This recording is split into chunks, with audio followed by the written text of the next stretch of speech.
Good morning, community. Business here in the Ancient Grove again on this Mother's Day. Hope everybody's having a fun time with their families, with the lovely ladies who've brought life into this world, or those figures that take that mother-like role. We're here today, and we're going to be talking about life in general. Maybe not mothership, but farming. You know, the bringing of life from soil and distributing that life to eating creatures, be they us or animals or the fiery pits of hell. I don't know. But that's what we're going to be talking about. So, about 3 or 4 weeks ago, the Soulbound Studios released their design journal, or a design journal on farming, going into some detail about what did they intend to do with farming? What was farming going to look like? What was farming gonna feel like? How did they want the survival aspects of the Chronicles of Elyria to be demonstrated through the farming system as they have um, intended it to be? And so we're going to look at the design journal released by Snipe Hunter, and we're going to say, break down some of the terms, some of the things that they're intending to do with their software based on the information we've gotten from the design journal, and spend some time talking to members of the community, and get a feeling for what do we think about farming, and where have we seen farming really behave in terms of other forms of gameplay. We've got farming simulators, we've got other farming mechanics, farming games out there. And how do those compare to Soulbound Studios' title? Are they less complicated, more complicated, or just different forms of complicated? And the intentions that we have with the Chronicles of Elyria, the intentions the studio has for Chronicles of Elyria. What does that mean for the architecture, the software architecture, and the architecture that groups and communities build up around themselves? So does it feasible? The design as Soulbound has outlined it. Is it? How is that going to play into what we do as community members to play Chronicles of Elyria? And does it really lend itself well for large scale communities? Maybe there's benefits to being a large scale farming community. Maybe there's not. Maybe farming's a kind of survival mechanic more than it is a prosperity mechanic, and you can only really do farming such that you keep you and your local settlers alive.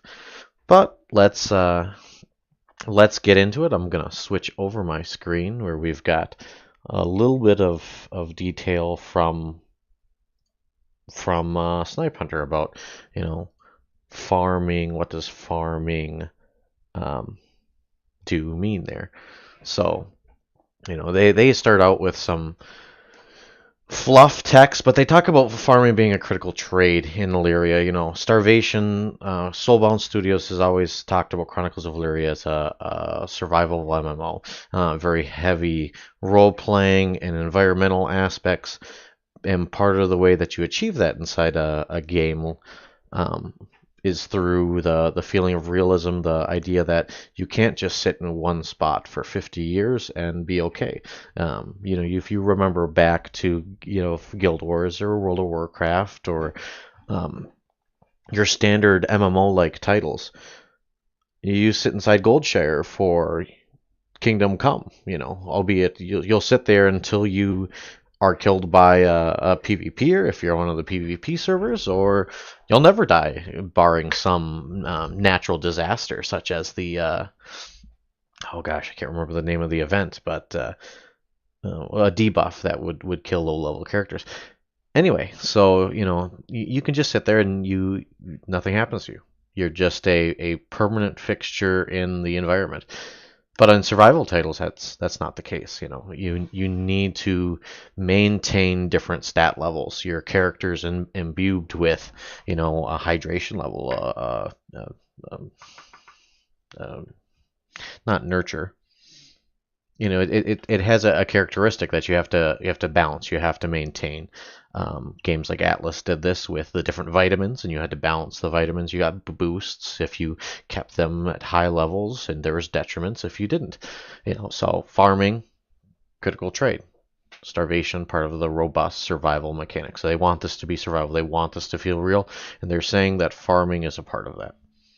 Great. Um, so going on, and they first are starting to talk about, really when we talk about farming, whether it's in a video game or in real life, farming is a very simple concept, a very simple idea. You put something in the ground, something comes out of the ground, you harvest that something for yourself, and then you rinse, you wash, you repeat. You rinse, you wash, you repeat. Um, I don't know how many of you who are listening, whether now or in the future, have any practice in tending plants. Um, I do not have a green thumb. I have tried, but I'm not terribly great at it. So when I put a plant in the ground expecting a carrot 2 months later, there is a rotted head of something that would have been a carrot, be it that I was better at taking care of those things. You don't water it, you don't. So, you know, simple concept in reality is very complex. There's entire schools devoted to studying and understanding and improving farming and the development of food. And I think that's what they're going for here in the Chronicles of Elyria. Is they're trying to establish a system that mirrors reality, albeit probably not the negative aspects of reality in such a way. So there's Snipe Hunter, Caspian, Vi, and Sozo have all described inside the live chats. There's a careful balance in a video game where you have to make it realistic so that you feel like what you're doing is similar enough to your experiences. You feel like what you're doing has repercussions that are appropriate to what your expectations have been established as. And some of that means you fail. Some of that means things don't work. But if you make it too real, or if your ability to mimic a real life system requires too much work to really participate in, there can be a barrier to enjoyment. And so there's this careful balance that they're trying to do. They're saying, look at farming. It's a very simple idea, but we're going to make it complicated. And we're going to make it complicated by mirroring reality. And so we have a large number of factors that can go into that formula. And they talk about these factors and as they're going on. So they're talking about, Elyria is a large world, rich collection of biomes. Something that you can grow in the tropics biome probably is not going to survive in the cold north, and likewise the inverse may be true as well. So just like Yoru, one of the ice giants, doesn't do very well in warm climates. It has a harder time. It has a harder time to thrive. Your Genoan-like creatures don't do very well, where the Broodveer, and they make it difficult, different things like that. And so that gets reflected inside the idea of farming as well. So, you can go into these biomes and this spectrum of hot, tall, flat, wet, these different transitions from biome to biome, these different ideas of environment. And you can see how that affects the plants.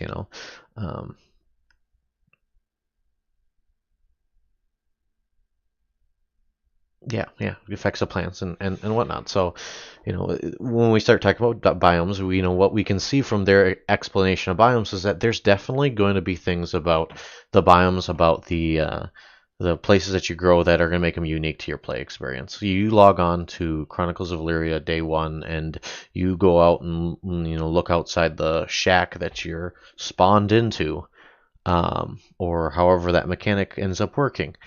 And if you do choose to be, part of a Broodveer family, If you know are born into a broodvere family, that's part of your starting selection. You're going to see something different, and that's going to be interesting, and it's going to have different things that you have to worry about, as opposed to if you are born into a frothy family. Some surface interactions, some subterranean interactions, lots and lots of mushrooms. Um, Shout out to Colorado and the uncriminalizing of mushrooms. Anyway, or if you go down farther south in a Touareg or a Genoan or a Dross, community, how do those change? How do these look? Where does this go? And then they're trying to make those very special, individualistic, like community approaches to this. And I think that's interesting. I think that's really good. So we talk about here the seeds of plants you sow have their own thresholds that determine acceptable conditions. So every single theoretical plant. Let's pretend for a second, and this isn't necessarily clear. If a plant is a single potential object in Chronicles of Elyria, but let's assume that it is. Let's forget about breeding and genetics for a second. Let's say a plant is a single object. A carrot is a carrot is a carrot. There might be carrot 1, carrot 2, carrot 3, but when you have carrot 1, you know what carrot 1 is. So carrot 1, is going to have a series of variables that define a threshold for acceptable conditions. Carrot 1 expects there to be enough soil of specific type. Soil types, another set of variables that are required. Variables aren't terribly expensive nowadays inside the programming and game design world. So the idea that you could have multiple soil types, multiple carrot types, and that those carrot types can have a number of embedded variables that apply to different series of ground conditions or environmental conditions is definitely feasible. So you've got carrot 1. It wants a non acidic soil. It wants an aeration level in the soil of blank percent, or this dense, that undense, 1 to 10, however they code that. It wants a sunlight level of this amount, and when it gets given a sunlight level of X, it grows at a rate of Y, and what like that. So if we start talking about the variables that could come into play on a plant just based off of the two paragraphs that they're talking about right here, you can start seeing the build up and the design that a player can have into deciding, how do I make the quickest plant that I can, or the best plant that I can. And this isn't, we haven't even gotten to the idea that a carrot 1 grown in dark conditions may have different properties. Quality is a nice easy filler variable in this case, but might have different properties than a carrot 1 grown in a full sun condition. I mentioned quality a second ago. You see the idea of quality in games like Life is Feudal. You hit a rock, the rock, you look at the rock afterwards, and the rock says, I'm a quality 1 rock, or I'm a quality 50 rock, or I'm a quality 100 rock. It was an easy way to embed some sort of value intrinsic to a resource that you gather. Therefore, so you want to build a really nice sword, you need a high quality of iron ore. You use a low quality iron ore, it still is a sword, but maybe the properties are different. So using this bulk variable filler quality, you can see how something like sauteed carrots 1, might have a slightly different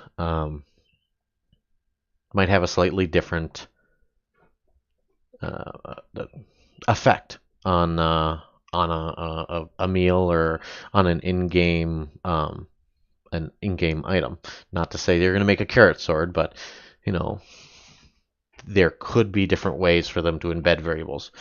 And they do this in other games, like we were talking earlier in Atlas. They don't necessarily have, or the last time I played, they did not have an embedded quality of a gathered resource. That's not, yeah. They didn't have an embedded quality of a gathered resource. They had different resources that were similar, that had different qualities, so you could kill a beast and get a steak, or you could kill a different beast and get a fine steak.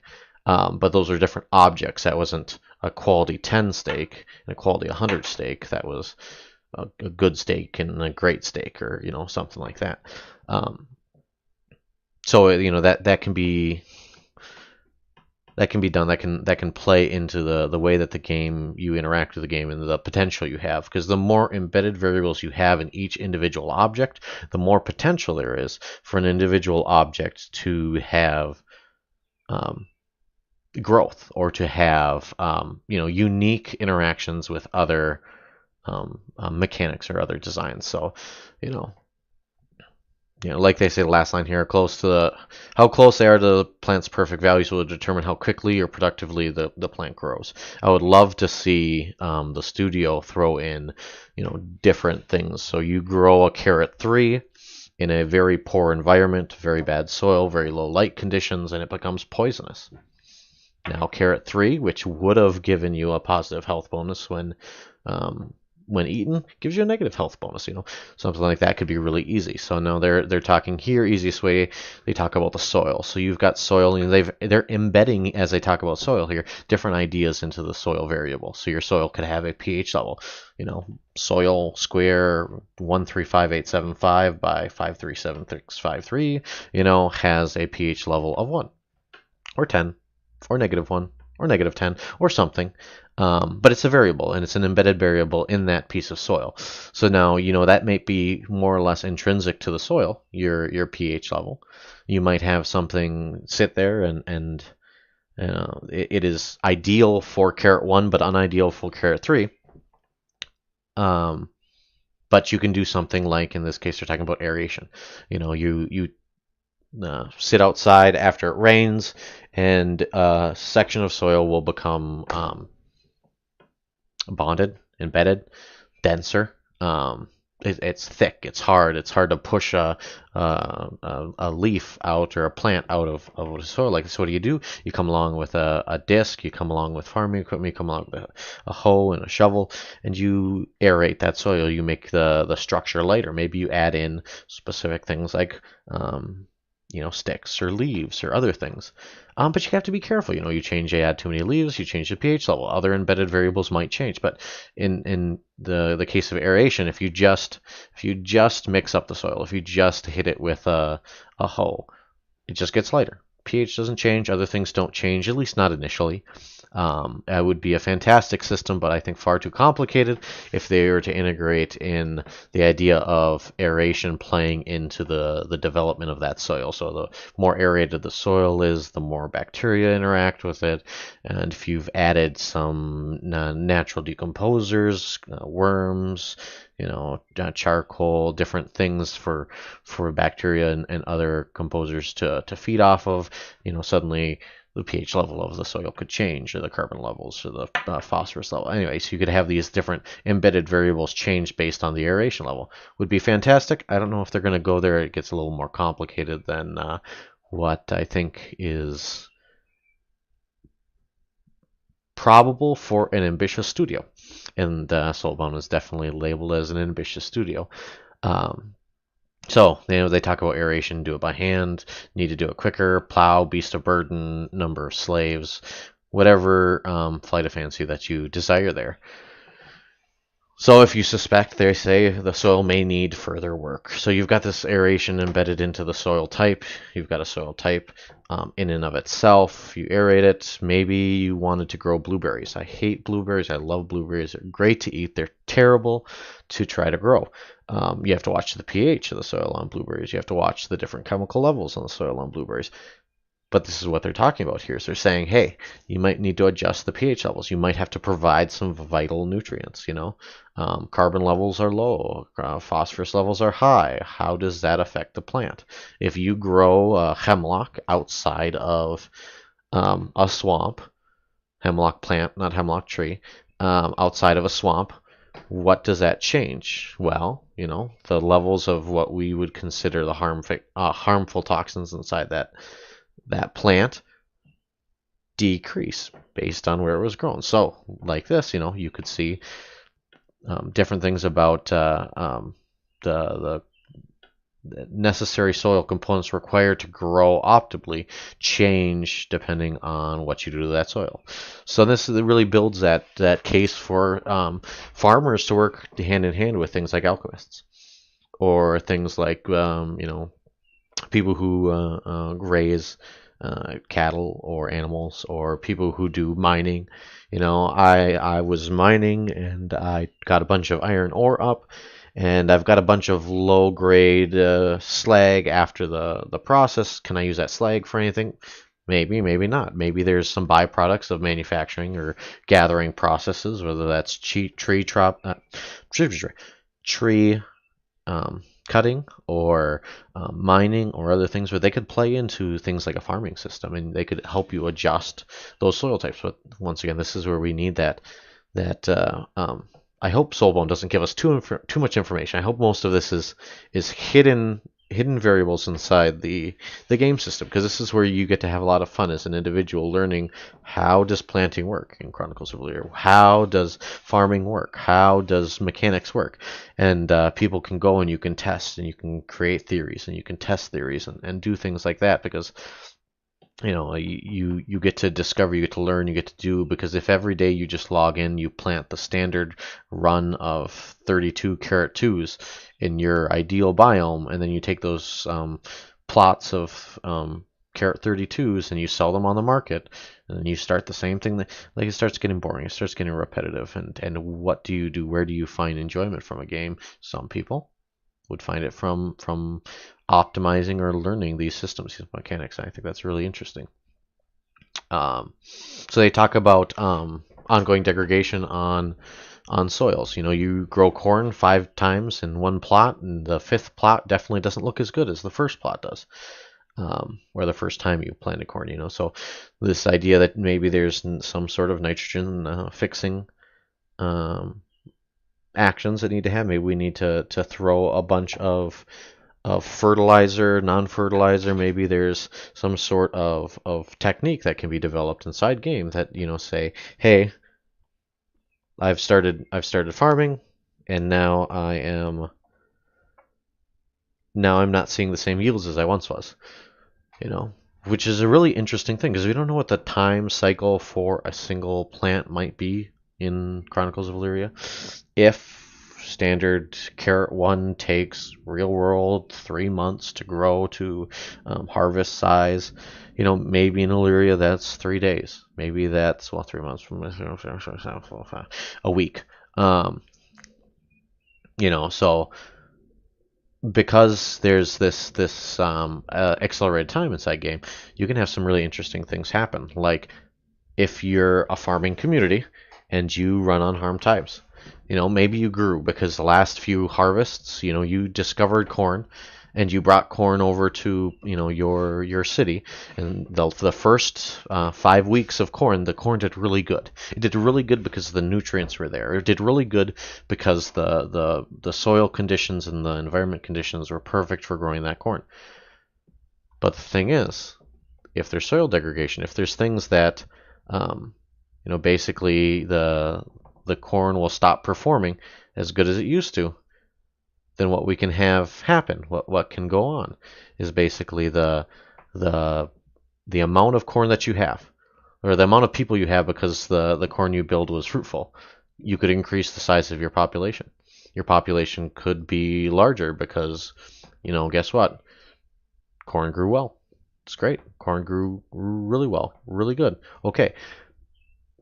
Sorry. Okay, but the problem is once that corn stops growing so well, once the amount of corn that you have brought your population up to a sustainable level drops off, well, what happens? Then we start losing people. Then we start losing, members of the community, NPCs, whatever. The studio has been very adamant to say that your population inside your settlement has the potential to grow and to shrink based on the availability of basically the hierarchy of needs for the NPCs. So the NPCs, the people, have what they need, you could have more people inside your city. But if you don't recognize that there's farming impacts that are reducing the effectiveness of your land. You used to get 50 bushels, now you're getting 49, now 48, now 47. Pretty soon you're capped out your population. And it's not because you couldn't have more people or because the land around you can't support more people. It's simply because you didn't pay attention to the resources or the mechanics close enough. So I think that's really interesting, and we'll see things like crop rotations and optimizing things like farming to try to improve the quantity of people you have or quality of people you have. I think that could be a very interesting game mechanic that kind of is secondary to the mechanics of farming itself. Um, but yeah. So, they're talking about aeration, they're talking about soil or crop rotation, they're talking about these properties, measuring these properties. How do you measure pH inside the soil?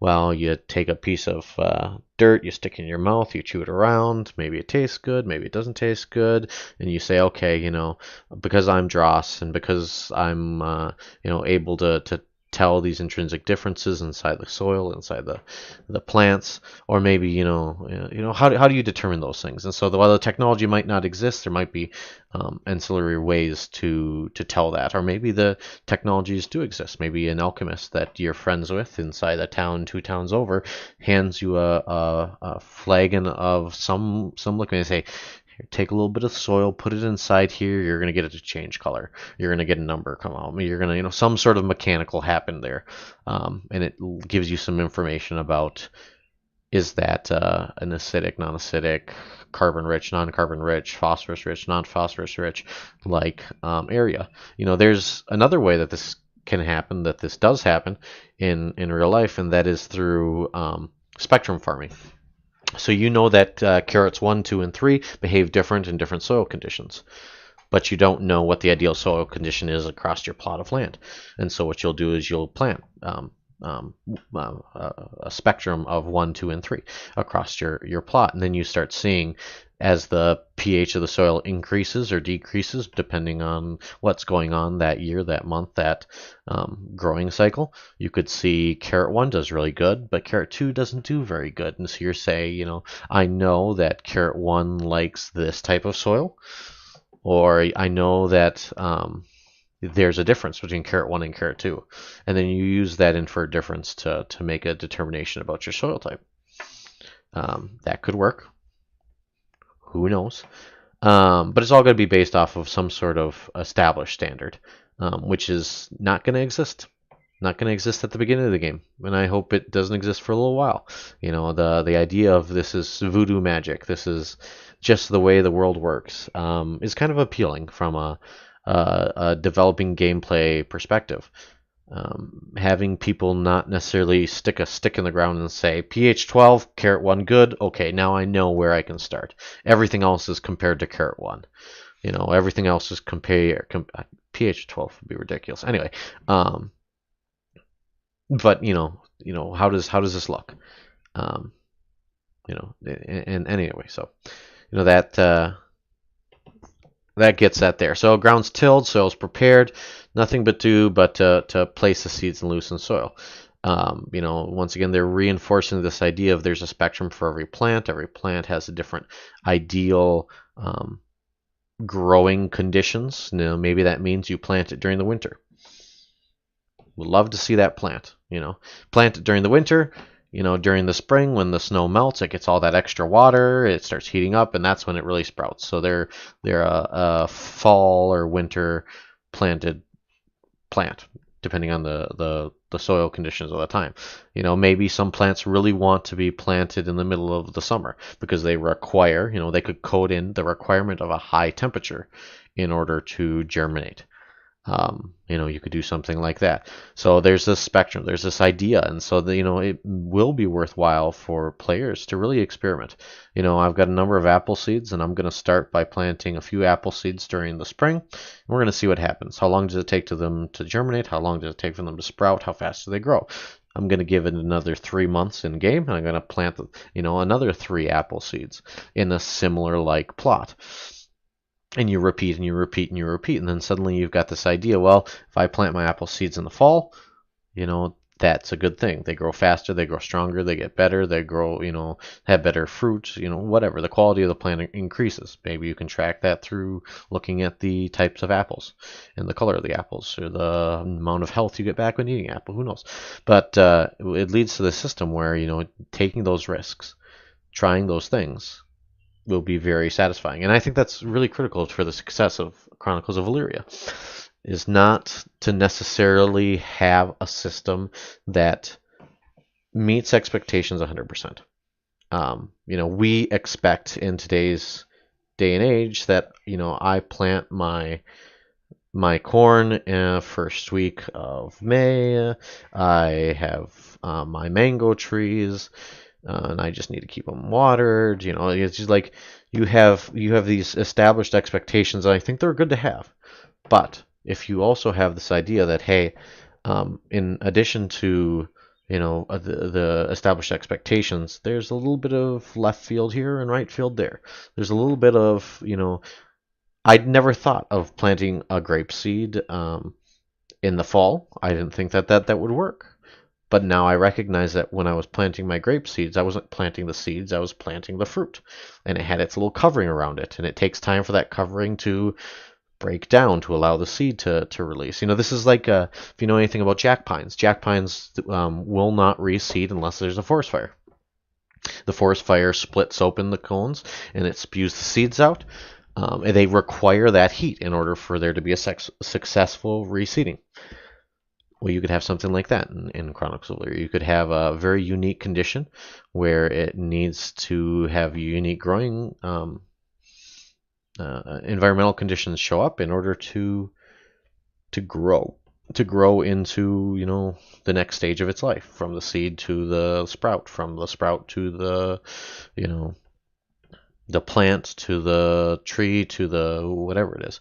So now they're talking about, so you could do seeds, you could do trees, you could do small growing, but what if you want to do wheat? Are you stuck with, I grab a seed, I stick it in the ground, I cover it with dirt, I water it, and I move on. I grab a seed, I stick it in the ground, I repeat. If you wanted to do wheat that way, good luck, Well, are there other methods of doing the planting, So, you could take an entire thing of seeds and you could spread them out. You start running around with holes inside your bag, and then suddenly you've got seeds spilling all over. Does that work? How does that impact things? And they seem to be indicating with the paragraphs here is that the method by which you interact with the seeding process, those could be different. Those could be unique. Those could do different things. And so, as we go through and we throw a bunch of seeds on the ground, maybe you're overseeding. Maybe we're using a little too much seed in the area, and there's going to be a little more competition. Maybe that's good. Maybe that's bad. Maybe only the strong survive, and Darwin had it right from the beginning. Who knows? But then again, they build in this ability that devices and other things could be established, created, researched that can help the spreading of seeds to make them quicker, easier, more productive. The spacing of plants can also be impacted by the conditions of the biome. Dry farmers need more space because it's going to pull more moisture from the soil. So there's this idea that you throw those wheat seeds, and there's a very thick layer of wheat seed plants. Do they? Is there that competition? Do certain wheat plants then die in order to allow others to survive? If there's no competition, if there's no death mechanic for the growing plant, what does that mean? Does that mean that they start pulling moisture from the soil, and now you've got a moisture level of 1 spread across, for a plot of land, you get a moisture level of 1, and that's got to be spread across 1,500 seeds. And each seed requires at least a moisture level of 0.01. Well, does that mean none of the seeds grow? Does that mean only some of the seeds grow? This would be interesting to see how the mechanics work out there. And then, they differentiate between the idea of a dry, a moist, a really moist, and how does that play different things? Do you need paddy fields for something like a rice plant? How does that work out? And so they're giving themselves a lot of options here to really mirror reality and not mirror reality, to have something unique to a fantasy genre, and not have it unique to a fantasy genre, you know. So, like we were saying earlier, there's really that line that is required to be stepped inside, you know, a game, you know, tiptoe this line in Chronicles of Elyria where you decide that this is realistic. I expect plants to grow, and I will feel rewarded when plants grow. But it's not so realistic that I can push 1 and 1, and I know it's 2 every single time. You know, we feel safe when 1 plus 1 equals 2. But every once in a while, it's really nice to see that 1 plus 1 equals 11 because it's looking outside the box. Anyway. So, you know, they're talking about generally safe rule of thumbs: treat the size of the resulting plant as a guideline for how far crops should be planted. Day 1 inside a planting area or inside a farming community, how big does carrot 1 grow? I don't know. You know, is it a traditional carrot size? Is it a non-traditional carrot size? Is this you know, we've seen, you know, otter bears and, oh gosh, the owl cats. Anyway, we've seen animals that don't fit traditional reality. You know, so we could see plants that don't fit traditional reality. We can see you have a very small head on a plant. You know, it's a potato plant, and it's got something the size of a small raccoon on the top of it. And then maybe after you see that small raccoon, it's like boom. Underneath it are there these 15-pound potatoes. Well, I didn't expect that. There's no reason. There's I guess a reason why the potatoes take 15 years to grow, but. Yeah, so the idea that the farming areas of farming plants, you know, can fit into our expectations, but also not. I think that's really interesting. So, you know, they want this kind of farmer's almanac approach to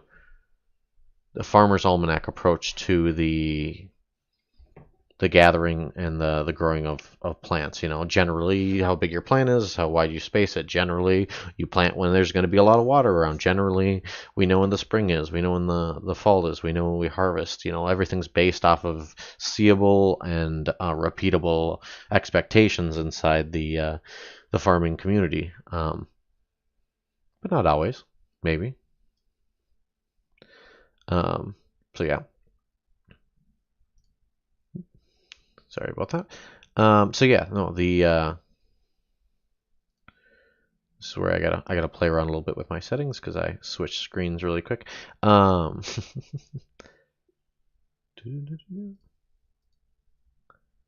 we go. So, you know, okay, you plan to see the procedure is the same, tuber sprouts, everything is the same, you know. You keep an eye on the root size, keep an eye on the other things here. However, there's no guarantee that plants will grow. There is no guarantee that you'll get the conditions you want for a plant. You know, if the conditions are acceptable, it may enter the germination phase. There's always some fallout on that. There's a nice nod to reality there.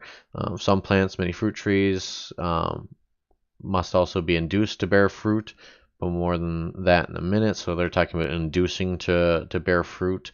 That's you know we spend millions of dollars on beekeepers in Florida, in California, to do the pollination, induced pollination, blah blah blah.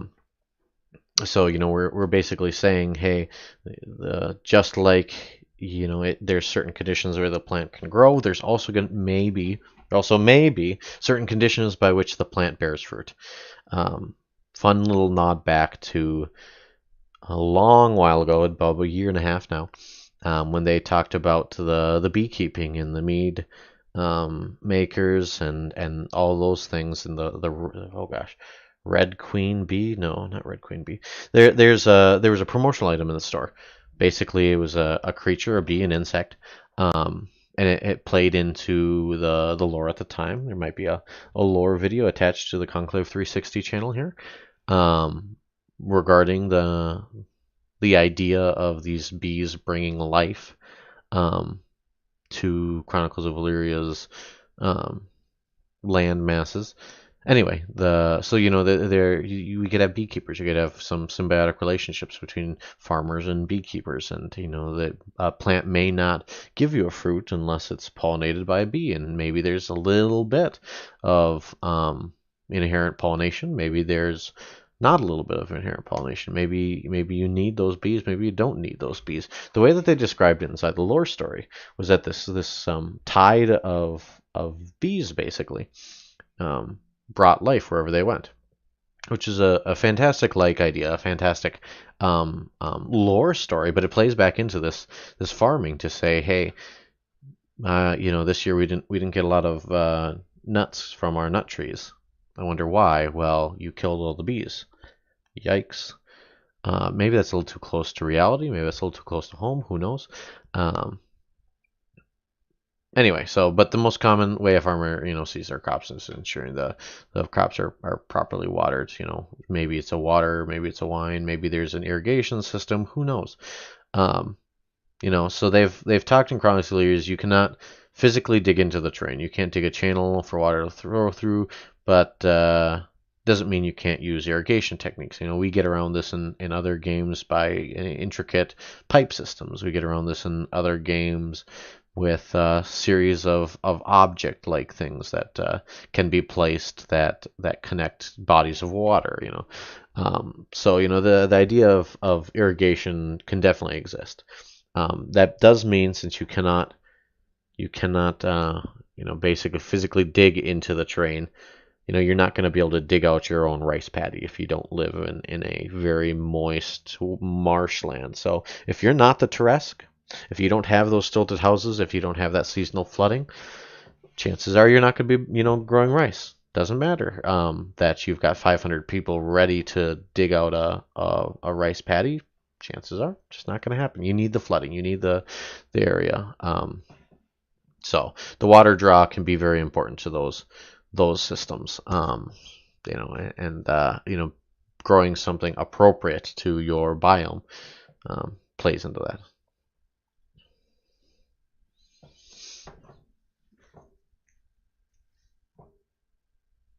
So they're talking about the different cultures, the different races are going to have different effects and different established farming methods. So drier farming might have something like a dew pond, and your dew pond is how you get water to your growing plants. But obviously, if you've not got enough water to sustainably water large areas of land, then your chances are you're not going to have fields and fields and fields of rice, unless it just happens that the rice that is growing in that area doesn't require water. Never heard of a dry rice, but maybe, who knows. Once again, water being a factor that could play into this is, once again, they're embedding another variable into a plant, water level, or, available water amount. The plants in even Elyria require different levels of light and darkness to grow. And this is what we were talking about earlier. We're saying, hey, if you've got an area that's extremely dark, maybe it doesn't like you shouldn't grow daylilies there. It wants more sunlight. Maybe it's more of a hosta growing area. Who knows? So and they imply in this paragraph that the plant may have some relationships between light and dark. So if it gets a lot of sunlight, maybe it has a embedded desire for more water. Maybe it doesn't. Maybe the fact that it gets another sunlight, maybe the amount of water it requires to some degree is flexible and driven by the amount of light it gets. So this would be fantastic, but I'm not sure if we're going to get there. The idea that a corn plant, when out in the sunlight, requires more water than when in the shade. So if you don't have water available to it when it gets really hot inside your biome, it does not grow as fast. That could be an interesting reflection on reality. How would they do that in the coding world? It's doable. It's definitely something that can be coded into the corn 1 plant or corn 2 plant or whatever plant is being given there, whether or not it's worth the effort and how it interacts with the different systems. It'll be interesting to see how they figure that out. So, there's not much a farmer can do about how much sunlight is available each day unless you happen to have the sunstone. building shaded areas for plants when they need shaded areas. Some plants even demand total darkness. Glowing tubers found in the Lost Vault. Um, Light challenge, interesting. Yeah.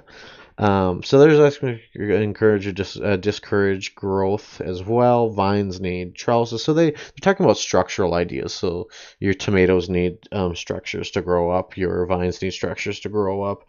Your potatoes need lightly aerated soil to grow in. Um, so they're just adding on another variable on there. Now, a lot of what I'm hearing in this paragraph sounds a little bit less like flexible variables and more like gates. You plant a tomato plant, but you don't have a trellis. I don't know if they'll even let you plant a tomato plant. I don't know if they just say if trellis exists, then growth rate does not equal 0 or something along those lines, So, or if most likely, be something more along the lines of if it doesn't have a structure, then you might see a significant diminishment in the growth rate or the available food given by the plant. So, tomato has no trellis. Uh, Growth rate is equal to growth rate times 0.2. So you see a 40 or an 80% reduction in the growth rate of it. Well, if the plant requires that it grow to maturity within 6 months, otherwise it starts becoming winter, you could see your plants die before they even get um, you get food out of them. Sorry. So that could play into that. Could be very interesting. They intend farming to be one of the most knowledge-intensive crafting experiences in the game. They want it to be something that has that does not have sure answers. It does not have things that say, "I know I do this and I will get that." Like you plant a plant, you water it, you give it enough soil and light, and you can expect that that plant should grow and yield fruit in 3 months. Carrot 2 months, whatever. But your understanding of the software, the variables of the plant. What I'm trying to describe is that there is more under the water in an iceberg than there is above the water. So while you can plant the carrot and you can grow the carrot and you can harvest the carrot, you can see that, from the Titanic. You can see the iceberg, you can see the top, but you're not necessarily able to see, or you maybe don't know about everything that's underneath the water. In the case of farming, there's a lot of hidden mechanics that will take experiments and testing and risks in game for you to really decide on. Which is where those individuals who really want to test and learn the mechanics of a game really come in, and they're a great boon. Without a doubt, there's more to the well-being of plants than just soil conditions, sunlight, and irrigation. 3 embedded variables. Plants can be stricken with disease, blights, just as any other tribe of man can. So they're establishing this idea that you know what? We've said that we want this to be an interesting gameplay experience. We've said that we really want this to be something that you as a character feel engaged with, and part of that feeling engaged, every half a year or so, there's a percent chance that you get a blight.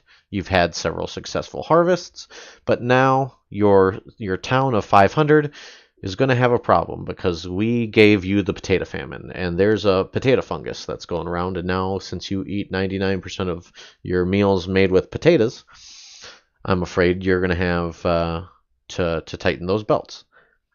Could be very interesting. Could have some big effects. From a kingdom, duchy, county perspective, a town could be affected by this. A town, loses their supply of potatoes, and that really sucks for the town.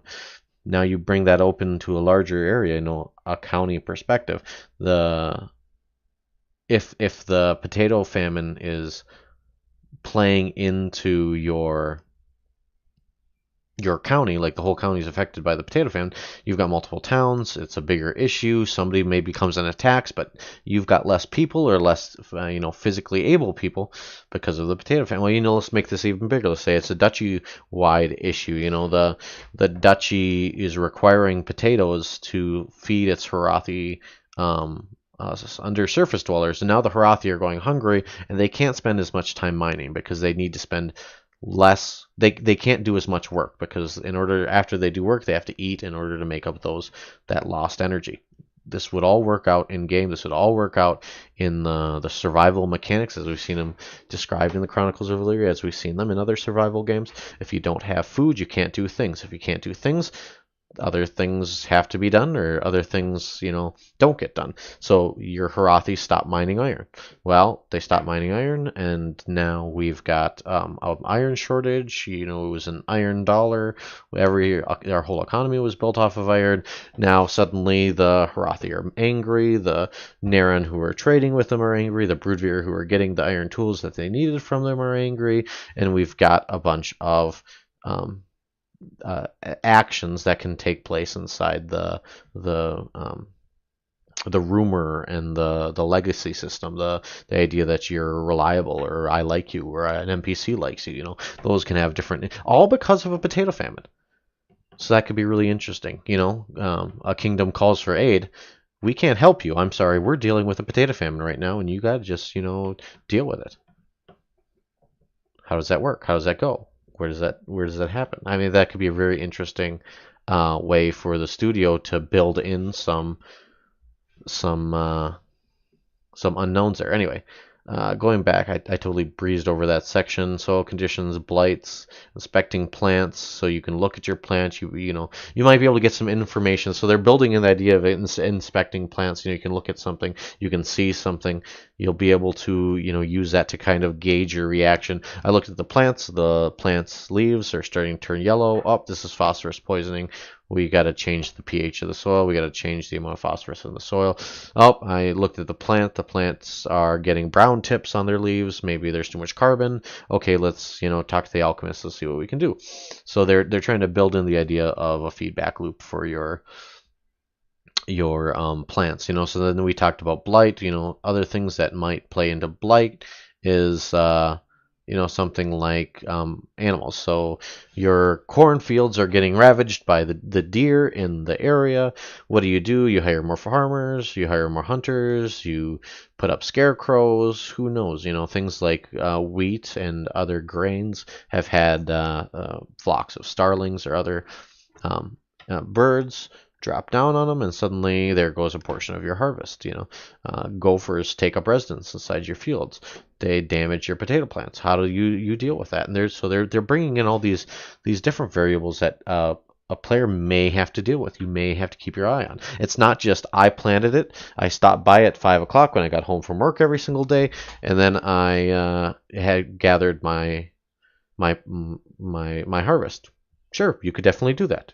I don't know what your yield's going to be. Could be good, could be bad, who knows. But what they're saying is they want to make it an experience and such that you have to react to the environment. The environment's going to change around you. So you go out and you water it one day and you notice, oh, look, it's like we're getting a little bit of fungus on this plant. We're going to chop that plant down. I threw the plant out. I burnt the plant. No more fungus growing on it. The fungus didn't spread to the other potato plants. Everything's looking really good. Or I come in and I see, oh, well, we've got a bunch of groundhog holes. What do we do with the groundhog holes? I'm going to go get the traps. We're going to go down. We got Freddy the trap maker, and Freddy the trap maker said, hey, I'm going to sell you these traps. I'll go out there and I'll set them up for you, rather than having you do it because you're terrible at setting up traps. So there could be different ways for people to interact because of the farming system. There could be different ways for demands to be created inside a community because of the farming system. So that could be a very interesting way that the environment grows, and because farming being such a unique and complicated system, it's going to have secondary and tertiary effects on the gaming communities at large. So now they're talking about things that happens, as they grow. keep in mind, what happens to your plants as they grow has a large impact on the results of your labor. You can make them more suited for one purpose to the other. Maybe you harvest a plant before it's fully grown, and corn stalk can be used now as roofing. But if you wait until it's fully grown, it's not a great roofing material. Or maybe you have to wait until it's fully grown for it to be a roofing material. But if you gather the food before it gets fully grown, it stops growing and the crop dies, and now you can't use it as a roofing material or a thatching material or something like that. So there could be some interactions where you gather a resource from it and you eliminate the possibility of gathering a different resource. You could build or you could harvest a portion of a resource. So you harvest a portion of your hemlock plant. No. You harvest a portion of a something plant, and this plant just happens to have a sap associated with it. Maybe that sap can be turned into some sort of glue, maybe some sort of industrial compound used in blacksmithing. Who knows? Some flux. It didn't require you to harvest the whole plant though, so you still get your yield later on, but maybe it's not as big of a yield. You harvested a branch off of it. Now that branch doesn't give you apples, but instead the branch gives you something now. Sticks. Your donkey's not behaving, and now you've got a stick to beat it with. Who knows? So once you've shepherded your crops through the growth phase and it's matured, you can begin to think about the harvest. Your crops are the type that they die after they go to seed. Once again, you've got to start the whole cycle anew. So this was the idea I was talking about a second ago. You gather your crop, it no longer grows. You maybe lose some secondary crop because of that. You gather your crop, it does grow, like an apple tree. You can get it next year. You just have to make sure. You just have to be careful. You just have to make sure that the system is set up such that the plant will grow. It will produce fruit. It will have those bees or whatever pollinators that are required for it. Blah blah blah blah blah. So they're talking about, they want to build in some flexibility with even the harvesting. You go to an apple tree, you can gather apples by hand. You could hire people to gather apples by hand. But maybe you just wait until all the apples fall to the ground and you grab the apples that way. And maybe you don't. Maybe you shake the tree and that gives you more apples. And who knows? Maybe there's different alternate ways to do apple gathering. And they want you to be able to experiment and try that in order to really decide what's best for you. Maybe you're only got 2 hours a day, and so you're waiting until all the apples fall off the tree. You're gathering the ones at work and then turning those into wine or cider. Hopefully, if you're turning them into cider, you're going with a traditional dry cider and not like something that we call Angry Orchard, which is far too sweet. Anyway, dry cider. So you're gathering apples, you turn them into a dry cider because you're a reasonable human being. But yeah.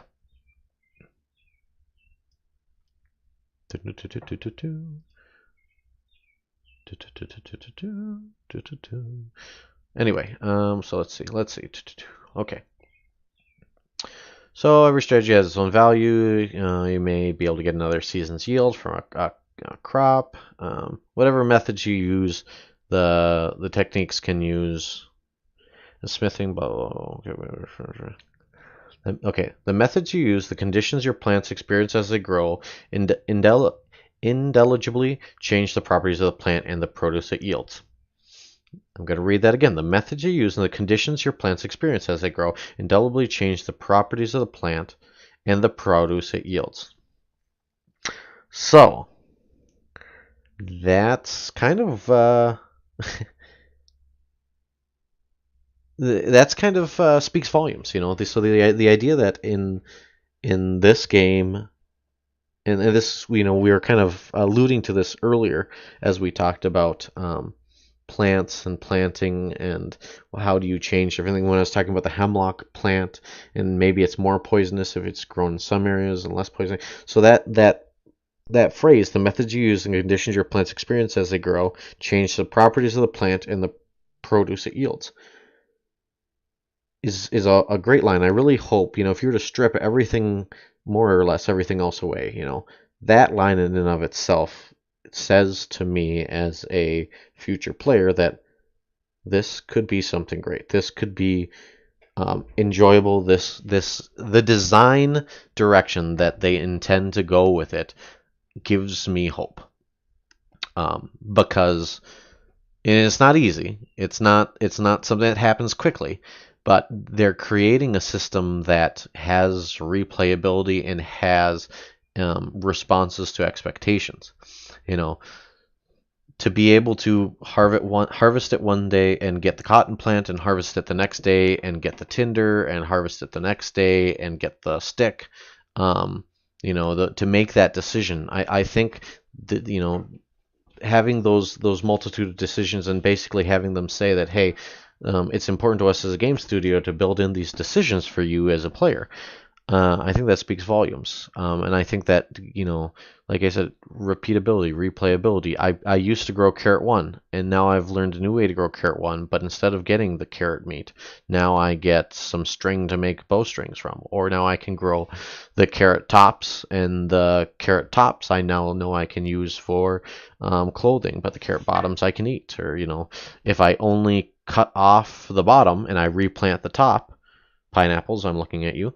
I can regrow my carrot bottom, and now I have reduced my growth time in half. So being able to pick those up and feel those small victories as a player, I think has a lot to do with how successful a game like this can be. So yeah. So okay. From the point of our crafting framework, it's not the best to make the decision for you. Rather, give you the freedom to decide what is best for you and your plans. There's more than one way to grow an apple tree, and more one kind of apple a tree can grow. Only you know for sure what success means for your farm and your crops. Couldn't say it better. If each, they've described this as a very complicated or a very inclusive system farming, and if the other supporting mechanics inside the game, blacksmithing, lumber, carpentry kind of things, intrigue, cooking, if those are half as ripe with potential as this design journal indicates farming is, that leads to a lot of potential inside the greater gameplay. Not to mention, the way that they've described, the way that they have described the.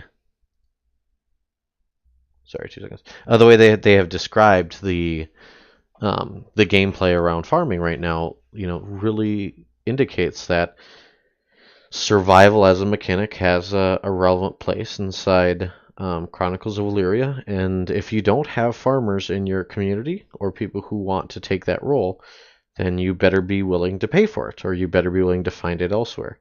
A lot of people have somebody who, recognizes the value of the survival mechanics. I go and I grab water and I bring it to town, not because I like grabbing water, bring it to town, but because I know water needs to be grabbed and brought to town.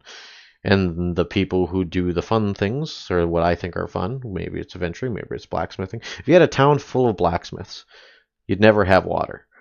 So somebody's got to go get the water. And hopefully the people who are the blacksmiths recognize the value that the water bearer brings.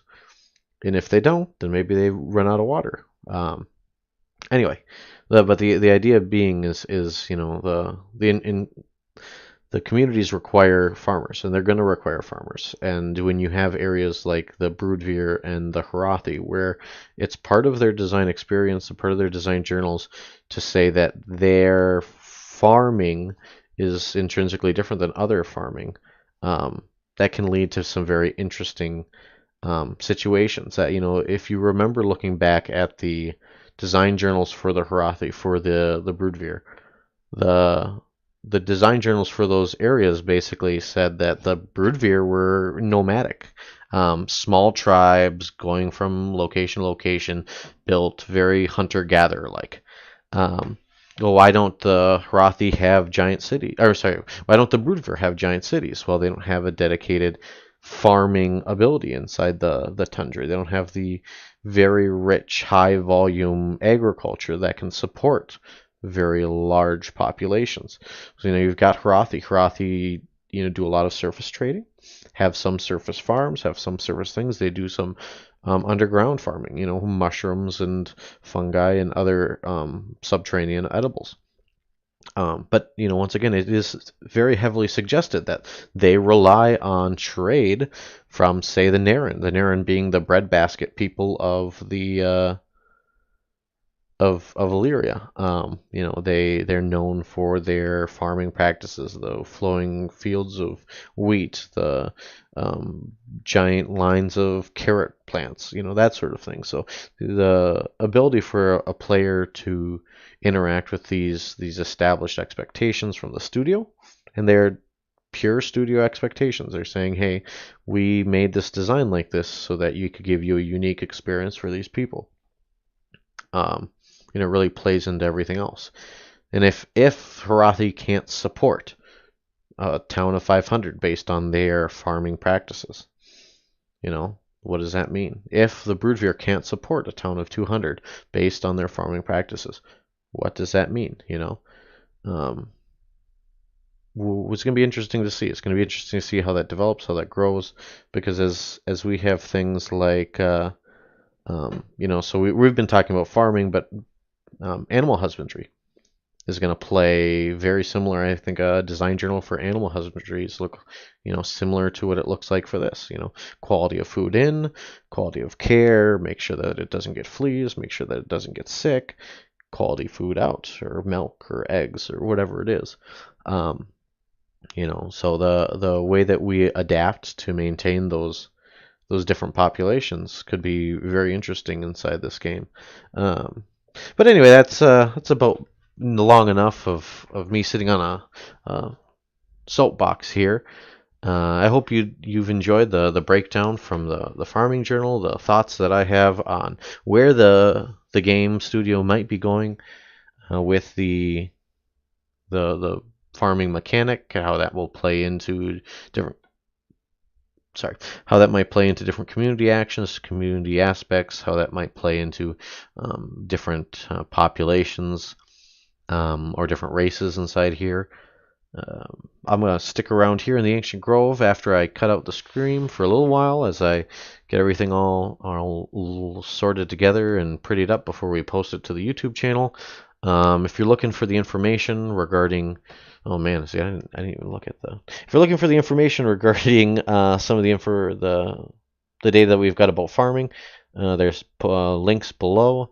One to the design journal, one to the USDA soil taxonomy, which I meant to talk about. Maybe we'll circle back to.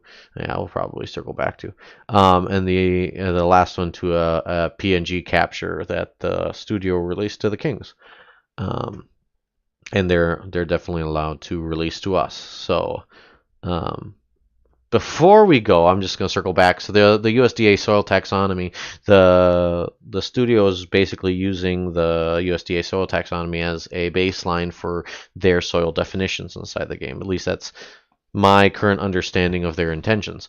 So they have different soil types that they've defined, and they released a graphic that we broke down as a community, and we said, they basically populated the graphic with a number of different variables, associating those variables with soil types and different resource types. So, there's a little, I think there's a Discord image attachment, but basically you could look at the map of, say map N or whatnot, and you can see, is this area generally farmland? Does this area generally have clay or freshwater or mineral deposits or stone or high ground or say all these different things in the soil types? Hystrosol, oxisol, gelnisol, histosol, mollisol, acifol, vertisol. So the soil types, and that's all those soil types are based off of the USDA soil taxonomy. So if we're looking at something like histosol is organic soils formerly called bog soils.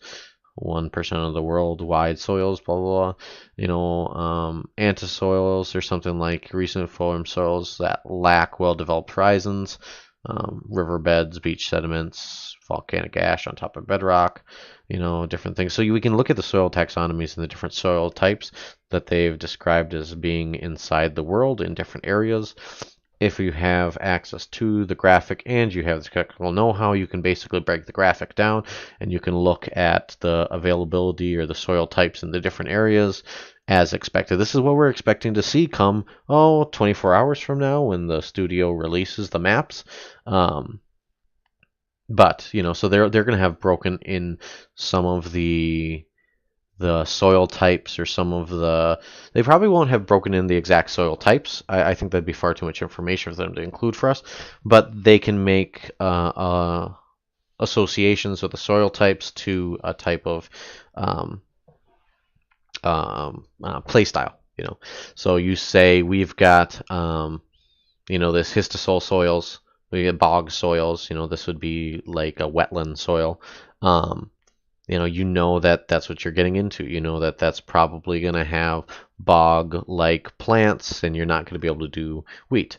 If you know that you've got something like andesol, a volcanic ash soil, very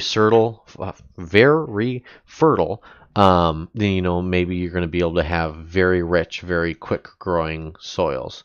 If you've got antifisol, alfisol soil. It's got aluminum and iron oxides in them. They have horizons of clay accumulated inside of them, and they usually have a 3-month plant growth. So they're tundra-ish like soils.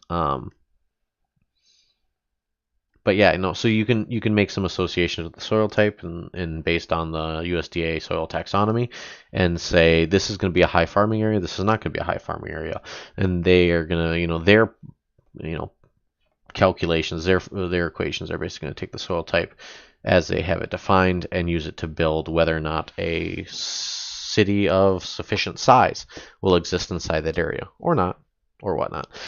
So if you look for more information, look into the taxonomy, look into the information there. Give some interesting information about soil types, and soil growth.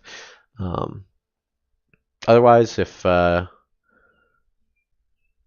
not, then don't, and we can wait until the maps come out sometime this week, and whatnot. So, getting back to the goodbyes, now that I've sufficiently sat here and talked about soil taxonomy.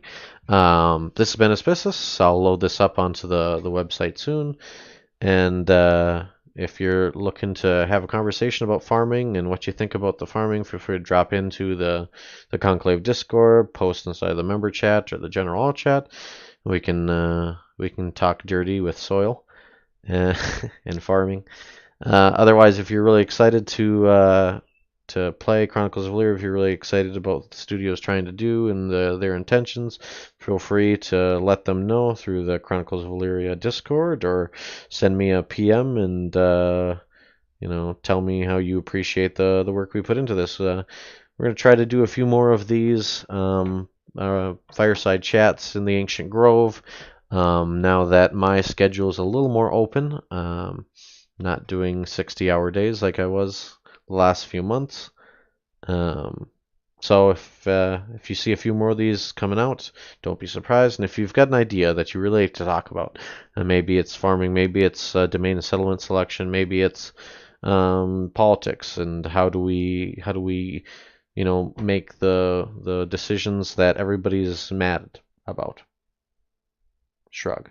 What does that look like? Then let me know. We can have a conversation about those, because I think that's interesting and that's valuable. So this has been Asbestos. You've been listening to me talk about farming here from the Conclave of Artar, and we hope you're as excited as we are to experience this game once it comes out. Thank you, everybody. Bye-bye.